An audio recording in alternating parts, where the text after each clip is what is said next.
हमें विष्णु जी या फिर शिव जी की पूजा करनी है या फिर परमात्मा इनसे अलग हैं? एक कमेंट। तो सिंपली आपको जिनकी पूजा करनी है आप उनकी पूजा करें, आपको जिनको मानना है आप उनको मानें, लेकिन मकसद क्या है आपका, संकल्प क्या है आपका, इस जीवन का ध्येय क्या है आपका। इससे कोई फर्क नहीं पड़ता कि आप किसको मानते हैं, आप किसकी पूजाएं कर रहे हैं, किनकी साधनाएं कर रहे हैं, लेकिन आप जिनकी भी पूजाएं करते हैं, जिनको भी आप मानते हैं, आखिर आप उन्हें क्यों मानते हैं, क्यों पूजाएं कर रहे हैं, आप साधनाएं क्यों कर रहे हैं? क्या आप हम इंसानों का इस धराधाम पर शरीर के रूप में जन्म लेने का जो वास्तविक मकसद है उस पर चल रहे हैं? क्या ये संकल्प है आपका? क्या आप वास्तविक सत्य वाली राह पर चल रहे हैं, सत्य मार्ग वाली राह पर चल रहे हैं? क्या आप, अगर आप काल कर्म और माया के बंधन से मुक्त होना और परम सत्य में मिलने वाले संकल्प के साथ चल रहे हैं, तो फिर तो आप सही दिशा में चल रहे हैं। इसके अलावा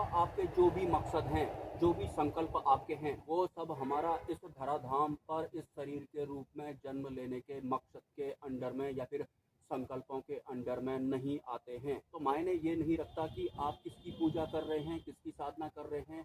मायने ये रखता है कि किस संकल्प के साथ आप भक्तियां कर रहे हैं या फिर साधनाएं कर रहे हैं। अगर आप सतमार्ग पर चल रहे हैं, मुक्ति प्राप्त करना ही आपका एकमात्र उद्देश्य है, वास्तविक सत्य को आप जीना चाहते हैं, काल कर्म और माया के आवरण से अगर आप बाहर निकलना चाहते हैं, अगर एकमात्र ये मकसद आपका है, तो आप ऐसी छटनी जैसी नहीं करेंगे कि विष्णु जी की पूजा करूं या ना करूं, शिव जी की पूजा करूं या ना करूं, भगवान श्री कृष्ण को मानूं या ना मानूं, या फिर माता आदि शक्ति को मानूं या ना मानूं। कुछ आपके संकल्प पर डिपेंड करता है। सतमार्गी अगर आप हैं, कण कण में जिस ऊर्जा का संचार होता है, ट्रांसपेरेंट जो सर्वत्र सर्वज्ञ वाली ऊर्जा है, जिसे कि परमात्मा बोलते हैं, वास्तविक सत्य हैं, जिन्हें काल कर्म और माया भी छू नहीं सकते हैं, उन्हें हराया भी नहीं जा सकता है। अगर आप उस सत्य की राह पर चल रहे हैं, तो आपको देवताओं में या फिर भगवानों में छटनी करने की जरूरत नहीं है।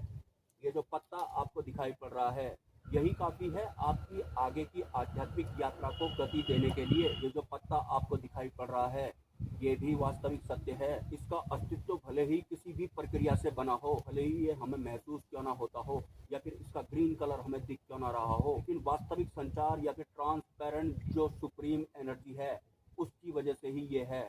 अदरवाइज इसका कोई भी अस्तित्व नहीं होगा, भले ही किसी भी प्रक्रिया के थ्रू ये हमारे सामने आया हो। अगर आप सतमार्गी हैं, तो ये कंकड़ पत्थर या फिर जो ये प्रकृति है, यही विष्णु जी के रूप में या फिर भगवान शिव के रूप में आपका मार्गदर्शन करने लगेगी। बस आपका जो संकल्प है या फिर जो मकसद है आपका इस दुनिया में आने का, उस वास्तविक सतमार्ग वाली राह पर अगर आप चल रहे हैं तो। और हाँ, जो भी इंसान सतमार्ग पर चलता है, वास्तविक सत्य या फिर ट्रांसपेरेंट कण कण वाली ऊर्जा की राह पर अगर वो चलता है, तो उसकी आध्यात्मिक यात्रा के दौरान इस पृथ्वी लोक में जितने भी विषय हैं या फिर इस समूचे ब्रह्मांड में जितने भी विषय हैं, वो उन सभी के अनुभव और अनुभूतियों के साथ आगे बढ़ता है। मतलब पूर्ण मोक्ष घटित होने से पहले वो इस पूरे संसार या फिर इस पूरे ब्रह्मांड को ही जी लेता है।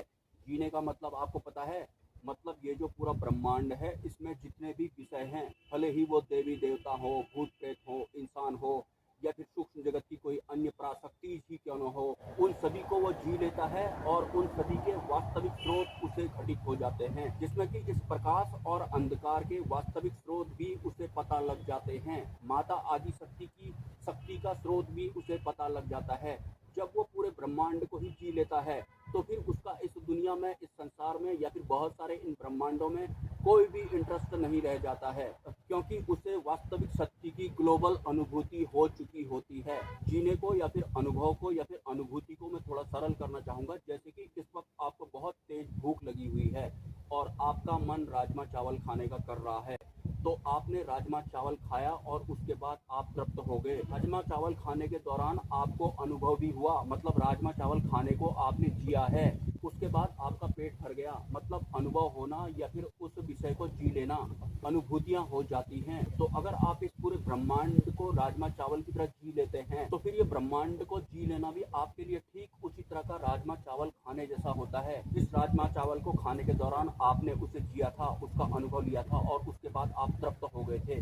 ठीक इसी तरह इस पूरे ब्रह्मांड का अनुभव या फिर एक साधक इनको जी लेता है, वो ईश्वर को भी जी लेता है, तो उसके बाद उसका इस संसार में या फिर बहुत सारे जो ब्रह्मांड हैं या फिर इसके जो भी विस्तार हैं, इस उसमें कोई इंटरेस्ट उसका रह नहीं जाता है। कुछ इस तरह से आप इसे समझ सकते हैं। अंधकार और प्रकाश के वास्तविक स्रोत आपको पता लग जाते हैं, आपको अनुभूति हो जाती है। माता आदि शक्ति, जिन्हें की शक्ति स्वरूपा बोला जाता है, उनकी शक्ति का स्रोत आपको पता लग जाता है। मतलब हम इंसानों की यक्ष, गंधर्व, किन्नर, कुबेर, नाग, अप्सरा, यक्षिणी, योगिनी, भैरवी, या फिर माता पराशक्ति, या फिर भगवान शिव, या फिर विष्णु जी, या फिर आपके धर्मों के हिसाब से जिस भी गॉड को आप मानते हैं, उन सबकी अनुभूति आपको हो जाती है। उनकी शक्तियों का, या फिर उनकी उपलब्धियों का, या फिर उनकी महिमाओं का वास्तविक स्रोत आपको पता लग जाता है। आप जी लेते हैं उस स्रोत को।